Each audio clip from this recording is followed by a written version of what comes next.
नमस्कार दोस्तों, कैसे आप सभी। आपका अपने चैनल भक्ति पूजा में एक बार फिर से स्वागत है। दोस्तों, आज हम कथा करेंगे श्री कृष्ण जन्माष्टमी की। इस दिन पूजा कैसे करते हैं और श्री कृष्ण जी का जन्म कैसे हुआ था। और इससे पहले मैं आपसे रिक्वेस्ट करूंगी, आप हमारे चैनल को लाइक, शेयर एंड सब्सक्राइब करना ना भूलें और कमेंट बॉक्स में राधे राधे लिखना ना भूलें। अपनी हाजिरी जरूर लगाना कमेंट बॉक्स में राधे राधे लिख के। तो स्टार्ट करते हैं। भाद्रपद कृष्ण पक्ष की अष्टमी को रात के 12 बजे मथुरा के राजा कंस की जेल में वासुदेव जी की पत्नी देवकी के गर्भ से 16 कलाओं से युक्त भगवान श्री कृष्ण का जन्म हुआ था। इस तिथि को रोहिणी नक्षत्र का विशेष महत्व है। इस दिन देश के समस्त मंदिरों का श्रृंगार किया जाता है।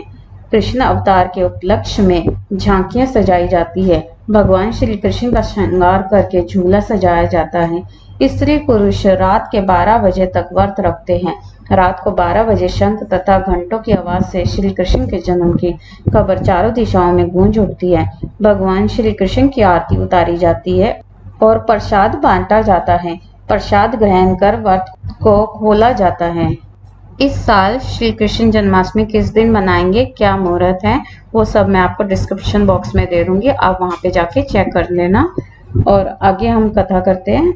कृष्ण जन्माष्टमी की कथा। ओम नमो भगवते वासुदेवाय। राधे राधे। द्वापर युग में पृथ्वी पर राक्षसों के अत्याचार बढ़ने लगे। पृथ्वी गाय का रूप धारण कर अपनी व्यथा सुनाने के लिए तथा अपने उद्धार के लिए ब्रह्मा जी के पास गई। ब्रह्मा जी सब देवताओं को साथ लेकर पृथ्वी को विष्णु के पास क्षीर सागर में ले गए। उस समय भगवान विष्णु अनंत शैया पर शयन कर रहे थे। स्तुति करने पर भगवान को निद्रा भंग हो गई। भगवान ने ब्रह्मा एवं सब देवताओं को देखकर उनके आने का कारण पूछा तो पृथ्वी बोली, भगवान, मैं पापों के बोझ से दबी जा रही हूँ, मेरा उद्धार कीजिए। यह सुनकर विष्णु बोले, मैं ब्रजमंडल में वासुदेव की पत्नी देवकी के गर्भ से जन्म लूंगा। तुम सब देवतागण ब्रज भूमि में जाकर यादव वंश में अपना शरीर धारण करो। इतना कहकर भगवान अंतर्ध्यान हो गए। इसके पश्चात देवता ब्रजमंडल में आकर यदुकुल में नंद, यशोदा तथा गोप गोपियों के रूप में पैदा हुए। द्वापर युग के अंत में मथुरा में उग्रसेन राजा राज्य करते थे। उग्रसेन के पुत्र का नाम कंस था। कंस ने उग्रसेन को बलपूर्वक सिंहासन से उतारकर जेल में डाल दिया और स्वयं राजा बन गया।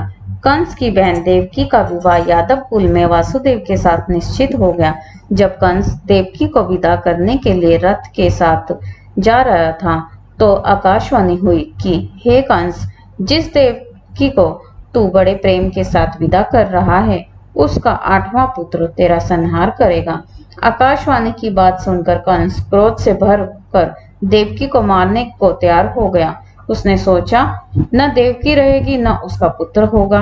वासुदेव जी ने कंस को समझाया कि तुम्हें देवकी से तो कोई भय नहीं है, देवकी की 8वीं संतान से तुम्हें भय है, इसलिए मैं इसकी 8वीं संतान को तुम्हें सौंप दूंगा। तुम्हारी समझ में जो आए उसके साथ वैसा ही व्यवहार करना। कंस ने वासुदेव जी की बात स्वीकार कर ली और वासुदेव और देवकी को कारागार में बंद कर दिया। तत्काल नारद जी वहां आ पहुंचे और कंस से बोले कि यह कैसे पता चलेगा कि 8वां गर्भ कौन सा होगा। गिनती प्रथम से या अंतिम गर्भ से शुरू होगी। कंस ने नारद जी के परामर्श पर देवकी के गर्भ से उत्पन्न होने वाले समस्त बालकों को मारने का निश्चय कर लिया। इस प्रकार एक एक करके कंस ने देवकी के 7 बालकों को निर्दयता पूर्वक मार डाला। भाद्रपद के कृष्ण पक्ष की अष्टमी को रोहिणी नक्षत्र में श्री कृष्ण का जन्म हुआ।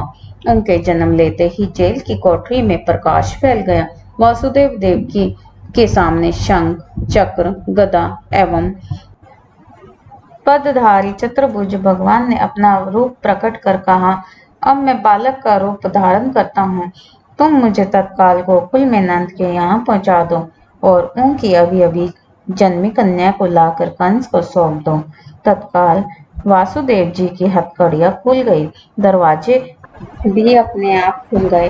पहरेदार सो गए। वासुदेव श्री कृष्ण को सूत में रखकर मीन्स टोकरी में रखकर गोकुल को चल दिए। रास्ते में यमुना श्री कृष्ण के चरणों को स्पर्श करने के लिए बढ़ने लगी। भगवान ने अपने पैर लटका दिए। चरण छूने के यमुना का पानी भी कम हो गया। वासुदेव यमुना को पार कर गोकुल में नंद के यहाँ गए। बालक कृष्ण को यशोदा की बगल में सुलाकर कन्या को लेकर वापस कंस के कारागार में आ गए। जेल के दरवाजे पूर्वतः बंद हो गए, मीन्स पहले की तरह बंद हो गए। वासुदेव जी के हाथों में हथकड़ियां पड़ गई, पहरेदार जाग गए। कन्या के रोने पर कंस को खबर दी गई। कंस ने कारागार में आकर कन्या को लेकर पत्थर पर पटक कर मारना चाहा, परंतु वे कंस के हाथों से छूटकर आकाश में उड़ गई और देवी का रूप धारण कर बोली, हे कंस, मुझे मारने से क्या लाभ है? तेरा शत्रु तो गोकुल में पहुंच चुका है। यह दृश्य देखकर कंस व्याकुल हो गया। कंस ने श्री कृष्ण को मारने के लिए अनेक दैत्य भेजे। श्री कृष्ण ने अपनी अलौकिक माया से सारे दैत्यों को मार डाला। बड़े होने पर कंस को मारकर उग्रसेन को राजगद्दी पर बैठाया। श्री कृष्ण की पुण्य जन्म तिथि को तभी से सारे देश में बड़े हर्षोल्लास से मनाया जाता है। तो बोलो जय श्री कृष्ण भगवान की जय हो, राधे कृष्ण भगवान जी की। तो दोस्तों, अगर आपको हमारी कहानी अच्छी लगी तो हमारे चैनल को लाइक, शेयर एंड सब्सक्राइब करना ना भूलें। साथ में कमेंट बॉक्स में अपने हाजिरी जरूर लगाएं, अपने पुण्य की विधि जरूर करें। जय माता दी वहाँ पे जरूर लिखे जाके। और आपको कृष्ण जी के जन्मदिन की बहुत बहुत शुभकामनाएं। धन्यवाद।